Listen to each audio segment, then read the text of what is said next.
clarify what has to be completed tomorrow? Sure.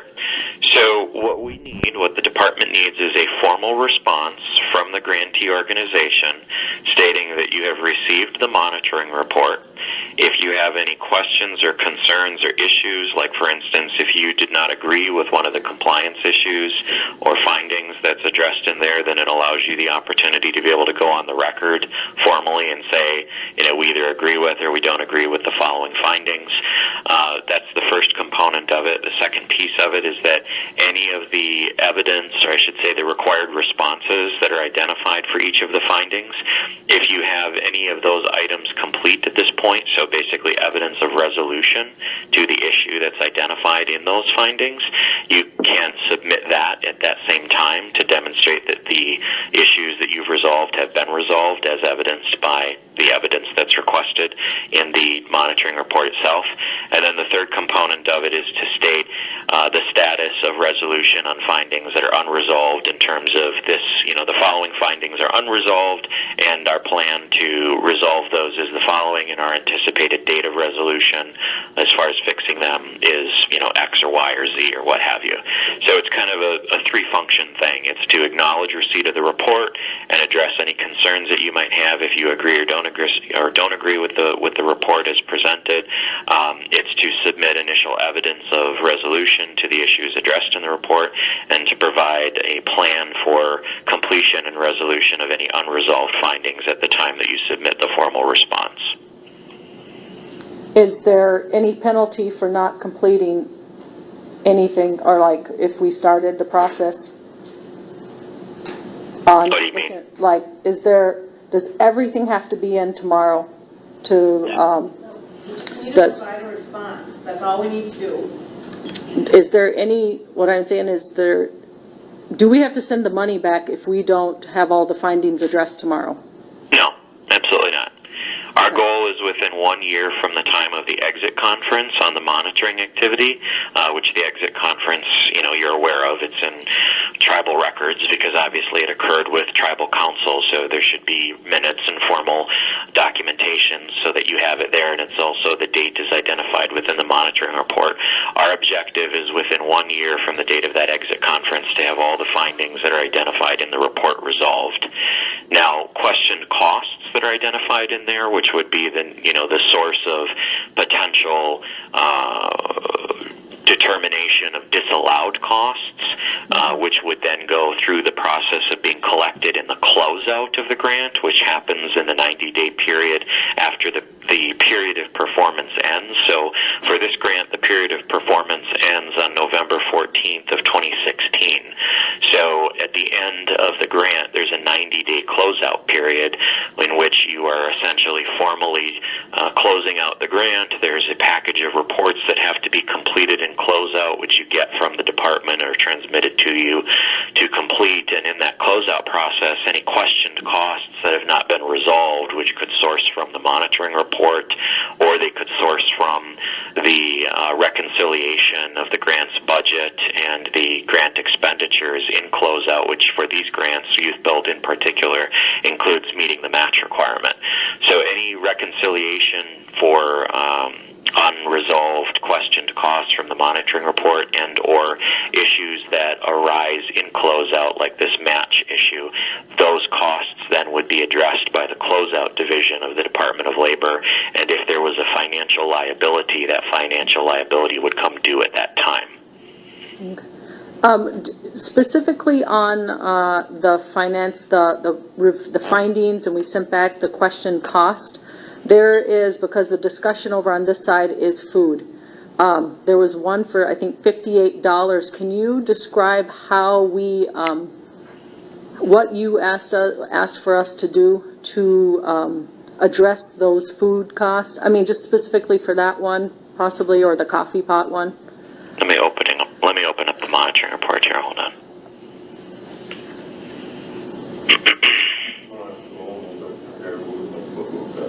Okay, I have the monitoring report open. Okay. And we're looking at which finding? There was a $58, I think it was a food, because food seems to be a lot of discussion. I haven't seen a report, But okay, so food, it's unsupported cost allocation. and how, And there's several items in here, one of which is reimbursement for lunch for Youthbuild, $58.31. And there's another expense in here that was reimbursement for a coffee pot. yeah, So in the required action to that finding, it says the grantee must transmit to the regional office detailed support documentation from its accounting records demonstrating the benefit received by the DOL grant for each expense identified above. So basically what we're looking for is support documentation which connects these costs specifically to the grant. So we're either looking for prior approval requests or we're looking for some sort of reimbursement request that would document both from the origin of the cost in terms of this is the expense that was incurred, and the supporting document would explain why it was incurred and how it benefits the grant. So for these two things, when I was reviewing the sample of expenditures that I made from the general ledger and the account for this particular grant project, the reimbursement for the coffee pot, if I recall correctly, there was a receipt that was in the financial records, and it was a reimbursement to a staff person who had purchased this coffee pot. Well, I don't know what the coffee pot's being used for. I don't know who it's being used by. The benefit being received by the grant in terms of allocation and allocability issues is what's in question. So where is this coffee pot? Who's using it? How is it being used? And how does that in total benefit the grant in terms of it being a grant supply? And the same thing for the lunch, that reimbursement for lunch for Youthbuild. I don't know who participated in this lunch. Why was this meal necessary? What participants were involved? What staff were involved? So when we're looking at those types of things, we're looking at, was this a support service for participants, which is an allowable expense? Was it a meal at a meeting that was necessary and required for the meeting to occur? What were the circumstances around this lunch as far as the reimbursement? So again, we're looking for like allocation in terms of how do these costs benefit the grant? How do they relate to the grant? Why were they reasonable or necessary for the grant? So on and so forth. So basically it's documentation that the finance office, or I should say the accounting department, as well as the education department, would have to collaborate on to say, okay, here was the nature of this expense, here's why it occurred, here's what it was for, here's how it benefits the grant, and producing documentation to be able to essentially provide evidence of benefit to the grant project. okay, so for example, when we worked with Jonathan on when we take the kids to, when they do their like awards or recognition for completion, it was, our supporting documentation was an agenda and kind of like an awards, a banquet agenda, and with the students' names who were maybe being recognized or who their family were there. So that's what you're looking for? Yeah, I'm looking for whatever documentation you can produce that provides context around the cost itself. But if food is allowable in, like, on the job site work, when we purchase food, when they're out in the woods, say, for example, or working on a housing project? Well, there's several different circumstances under which meals can be allowable. I prefer to use the term meals because that's what's covered in the cost principles. So you can provide meals under Youthbuild grants as a form of supportive service. So what we're looking at there is like all supportive services that are paid for with DOL grant funds, if they're allowable.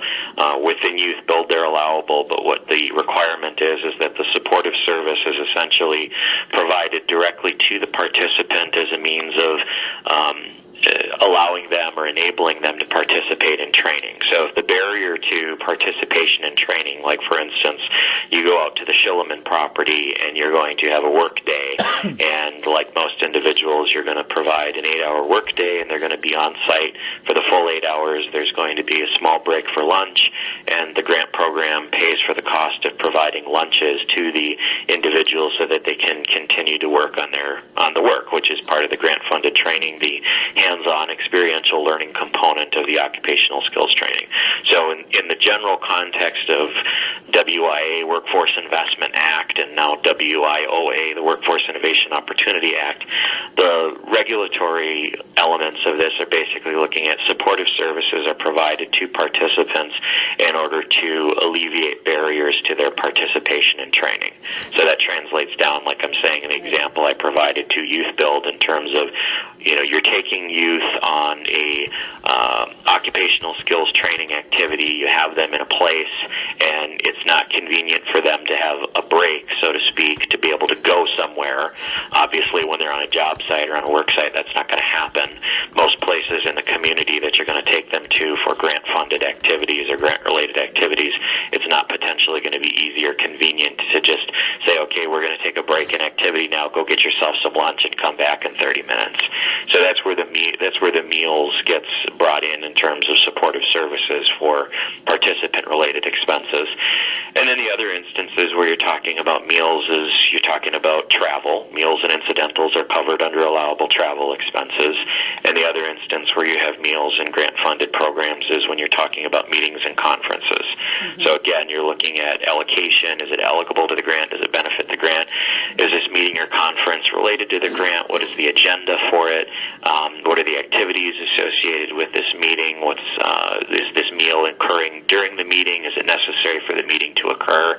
Could the meeting have occurred without the meal? Is it before the meeting? Is it after the meeting? Is it during a break in the meeting? You're essentially looking at how this meal is incorporated into this meeting or conference. So those are really the three areas where meals are specifically identified in the cost principles as a participant support expense, aka support services, as a meal at a meeting or a conference, or meals that are part of travel-related expenses.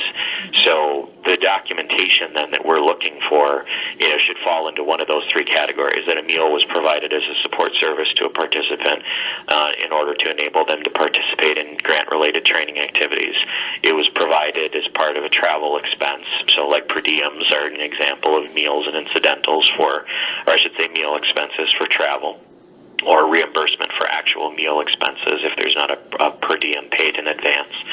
Or in the incident of meetings, then you're looking at, meeting or conference meals, and how does that get documented in terms of an agenda, who was present at the meeting, how did this meal fit into the meeting or conference, was it necessary for the meeting or conference to occur? So when we look at those costs and we're looking for benefit to the grant, we're also looking at all of the elements of the cost principles in terms of eligibility, allowability, necessity, reasonableness, and the cost has to be well documented, which is the piece that we get to with the finding. So for those costs that were questioned in terms of eligibility, what I'm looking for is documentation that makes you can verify all of these things relevant to the expense. So the level of verification and support documentation is what's in question in order to essentially address all of those elements of the cost principles. Okay. Does that make sense? Yep, it does. Okay. It's a lot.